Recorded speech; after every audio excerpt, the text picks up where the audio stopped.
Hindi ko maalala kung kailan ito nagsimula. Sa una, simpleng pagod lang ang akala ko. Madalas akong nagigising na masakit ang katawan, may putik ang sapatos, at may mga gasgas sa mga kamay na hindi ko maipaliwanag. Pinapaniwala ko ang sarili kong baka naglalakad lang ako habang tulog. Hanggang isang umaga, nakita ko ang balita. May isang lalaki na natagpo ang patay sa isang madilim na eskinita. Walang nakakita sa pumatay. Walang bakas ng motibo. Ngunit habang pinapanood ko ang ulat, may kakaibang pakiramdam na bumalot sa akin. Para bang pamilyar ang lugar.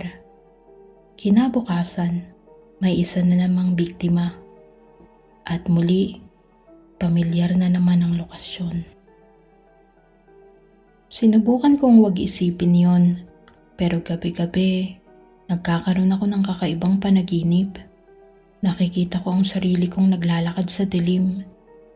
May sinusundan akong tao. Hindi ko makita ang mukha niya pero naririnig ko ang mabilis niyang paghinga habang papalapit ako. Pagkatapos nun, nagigising na lang akong pawis na pawis. Isang gabi, naglagay ako ng camera sa sala.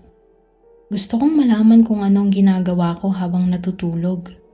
Kinabukasan, nanginginig ang mga kamay kong binuksan ng video. Eksaktong 12:00 ng hating gabi, tumayo ako mula sa kama. Pero may kakaiba. Hindi ako mukhang bagong gising. Diretso ang tayo ko. Mabagal ang bawat hakbang. Tumingin ako sa camera at ngumiti. Hindi yun ang ngiti ko. Malamig. Walang emosyon.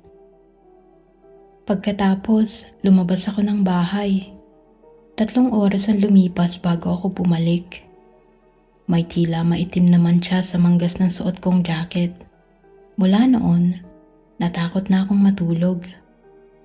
Nagpunta ako sa isang psychiatrist. Sinabi niyang maaaring mayroon akong split personality o mas kilala bilang dissociative identity disorder.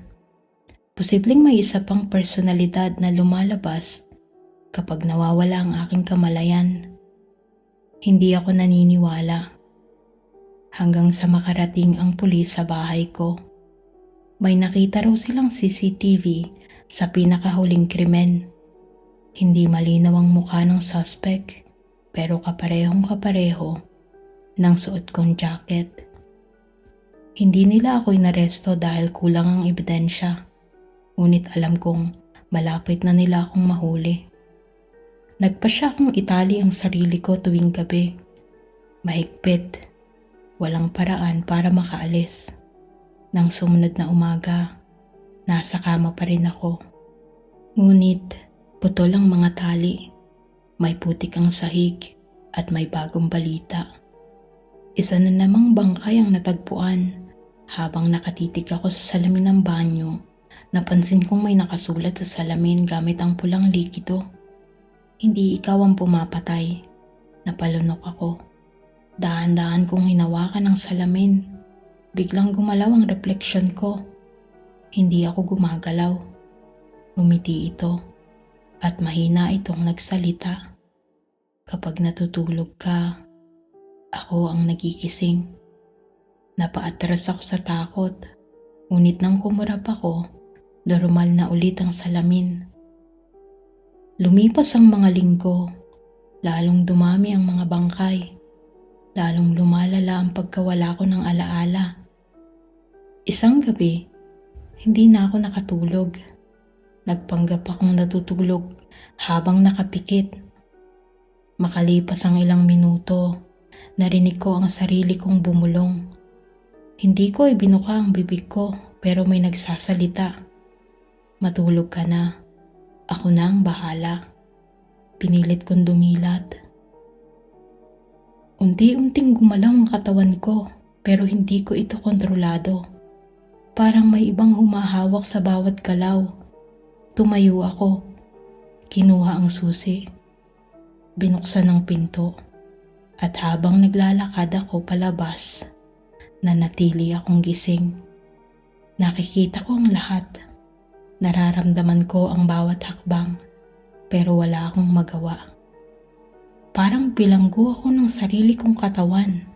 Sa unang pagkakataon, nakita ko ang tunay kong sarili. Hindi siya halimaw, hindi rin multo. Siya rin ako. Ngunit wala siyang konsensya.